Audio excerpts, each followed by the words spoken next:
Hello folks, welcome to this video. Here we are talking about RDS database. So in the last video we saw that how to create an RDS instance and what are the configuration parameters you need to give it while creating an RDS instance. In this video we are going to explore the RDS dashboard and we are going to connect to the RDS instance from one of our MySQL client.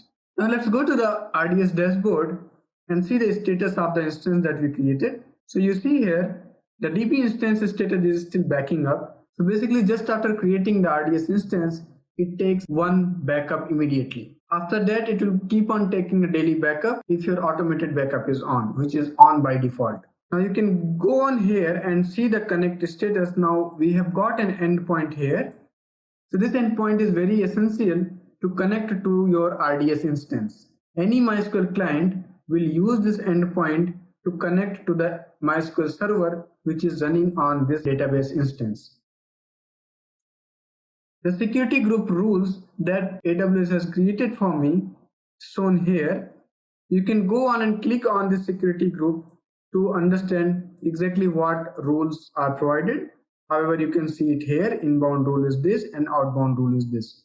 So here, as you can see, it has basically detected my IP address, my laptop's IP address, and it is allowing only this in its inbound rule, which means only I can connect through my laptop to this RDS instance. If you have to allow other IP address ranges or other servers, then you have to modify the security group rule. So be aware of this. Whenever you have got some connectivity issue to your RDS instance, just look at the security group rules and see whether the proper inbound rules are given or not. So here I can go and I need to change this inbound rule. But I'm going to change it only when I get that problem. So by that way we'll see what kind of problem comes when you've got restrictive inbound rules which are not allowing you to connect. So we'll come and see it a bit later. And you can see here various configurations that we provided during the launch of RDS itself. Now I do want to connect to this RDS instance. So for that I need to have a MySQL client installed on the system from which I want to connect to this RDS instance. So for that I'm going to use an EC2 instance. I'm not going to connect to this RDS instance from my laptop, though you can do that if your laptop has got MySQL client already installed. So I'm just going to create a tab where I'm going to go for EC2 dashboard, and from there I'll try to connect to one of the EC2 instance. So right now none of them are running.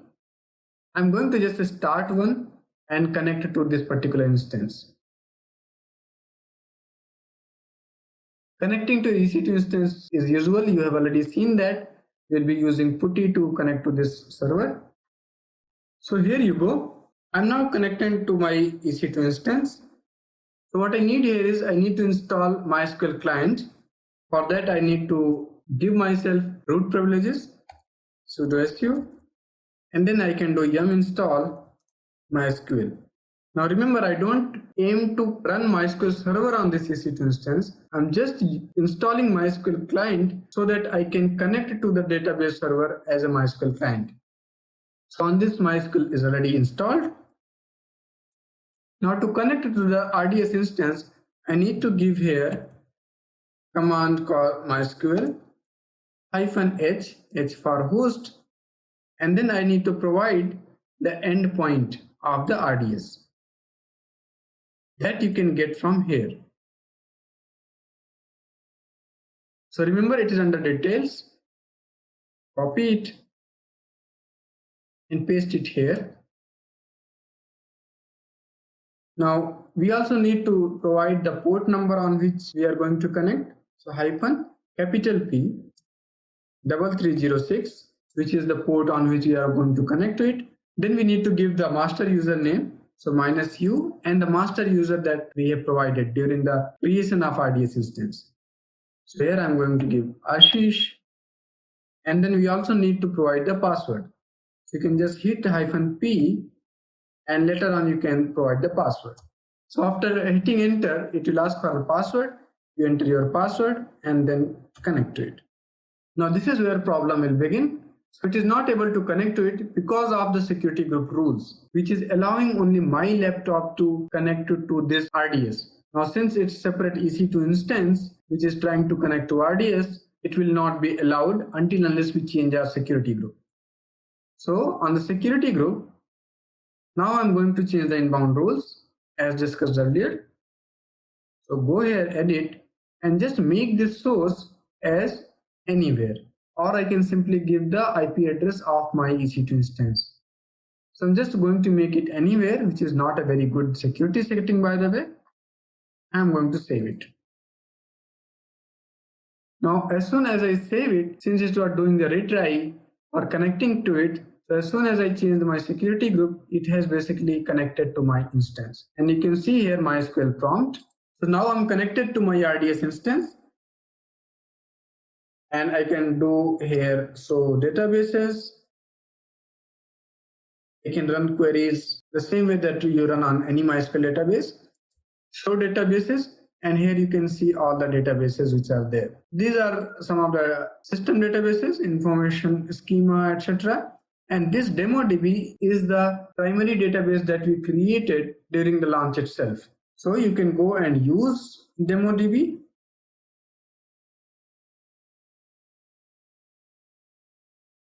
And here you can write things like show tables. And here you can see that there is no table, of course, it's an empty database, but you can run your create table queries, etc. here itself.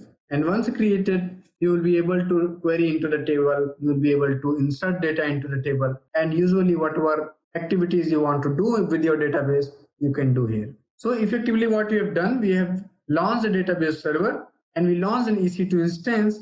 My EC2 instance is right now working as a MySQL client. Using EC2 instance, I'm connected to my RDS instance, and whatever I do using this MySQL interface now, like whatever table etc. will create, that will be created into the RDS instance, the database instance. From here onwards, it's about your MySQL query and it's about your MySQL skill. Whatever you want to do here, you can do here, and the data will actually go to the RDS instance. So here I'm using EC2 instance as a MySQL client, but you can use multiple tools which can work as a MySQL client, and you can run your queries etc. there. So I'm going to quit it, and here I'm back on my EC2 instance. So this is very essential to understand this command using which you connect to it, and you need to have the master username, you need to have the password, and you need to have the endpoint of the database instance. So once we have seen that how to connect to the database instance, we can explore some of the features provided by AWS on RDS instance. So you can just go to instances dashboard and you can select the instance and you can take up following actions. So if at any point of time you have to suppose scale up your database or change some parameter groups or any configuration that you have given, you want to change it, then you can go and modify. Once you click on the modify, it will give you this page, and this is exactly how you created the instance. So you can change any of these features and then click on the continue. So basically it will change that feature, modify the instance, you can scale up, you can scale down. Of course, during the modification, it might be out of service, it will be out of service. So be aware of that when you are modifying, there should not be much load on the RDS instance. So right now I'm going to cancel it. Rest multiple actions, like you can stop it, you can reboot it, you can delete it, you can create multiple read replicas which are similar to this RDS instance, but read replicas only allow read connections, they don't allow write connections. And there is asynchronous replication of data from your RDS instance, the main DB instance, which is this, to your read replicas. So Aurora Read Replica is, as I said, provided by AWS, so you can go on and use Aurora Read Replica, which gives you more performance and better efficiency. Now, what if you want to take a snapshot of your database? First of all, why do you need snapshot? Suppose you have loaded a lot of data on your RDS and you want to take a manual backup of that, so that later on if something bad happens, you can come back to this stage. So you should take a snapshot. Now, if you talk to a database admins, then restoring the database, taking a snapshot, these are chief activity if you are dealing with the databases. So here it's just few clicks. You can just select your RDS instance and then go on and take a snapshot. So let's click on this. You need to give a name to snapshot. So I'm just giving it my DB snapshot. and take snapshot. So it is now creating a snapshot. You can see it here. All these others are basically the snapshots of my earlier databases that I created in this region. So once my snapshot gets created, I can come anytime. Even if I have deleted the RDS instance, I can restore my RDS instance using these snapshots. So for example, I have taken this snapshot 1 month back. Now I can just select this snapshot and create an RDS instance. So I just need to select this snapshot and I can go to actions and I can say restore snapshot. So if I restore snapshot, it is going to create a DB instance which will have a different endpoint, and this will be altogether a different database server. So once you restore, you have to give usual configuration like the one that we gave during creation of RDS instance, and you just need to click on the restore DB instance and your database instance would be ready.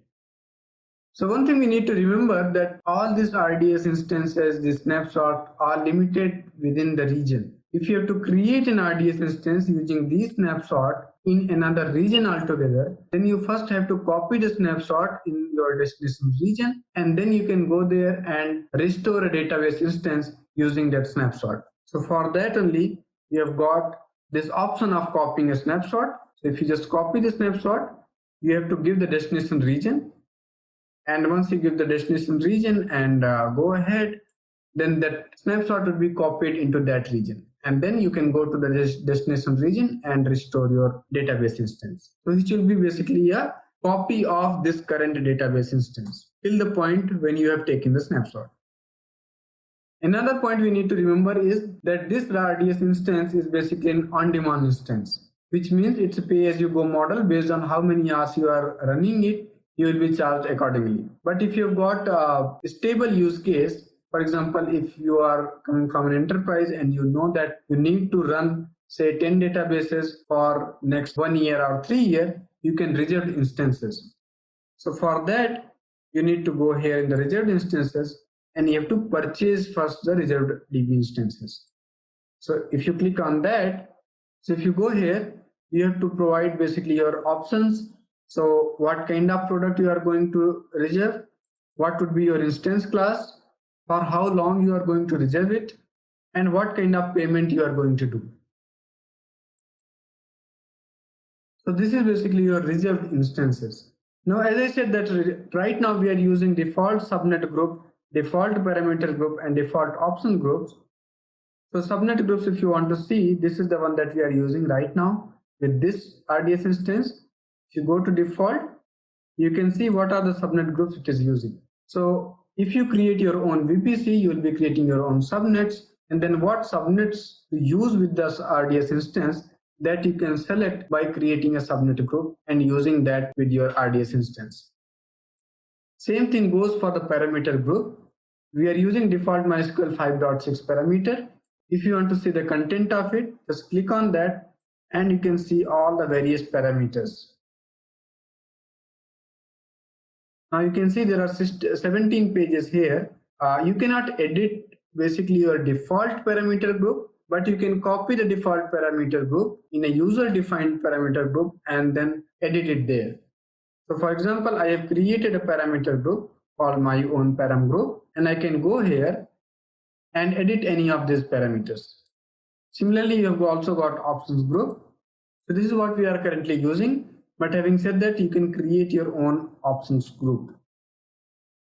If you want to see that what is happening with the RDS instance, then you can go ahead in the event section and you can see that what all has been done on your RDS instance. Few of these are what we did in the class. A lot of it is from my previous databases that I created. Now, if you want to get notified during a case of an event, you can create event subscription, and here you can give a name, you can give your email ID, etc. And you can specify that on which event you want to get notified. So you will be notified based on the events.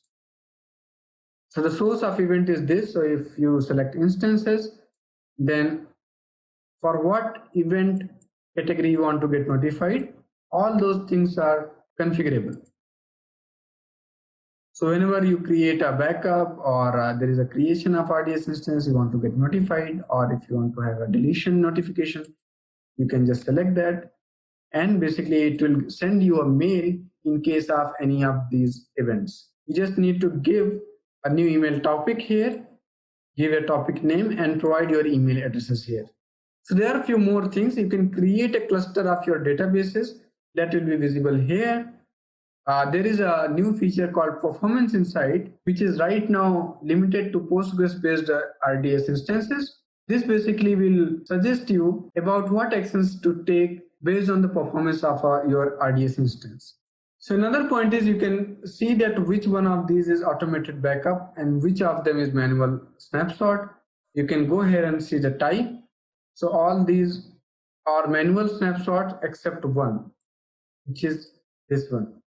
So remember that automated backups gets deleted once you delete the RDS instance, but manual snapshot gets stored in the S3 bucket and they are there even after you delete the RDS instance. So that's all we have in RDS instance. To conclude, I'll just show you that how to delete an existing RDS instance. You just need to select the RDS instance and go to instance action and then delete it. While deleting, it will ask you that do you want to create a final snapshot so that later on you can recover this DB instance?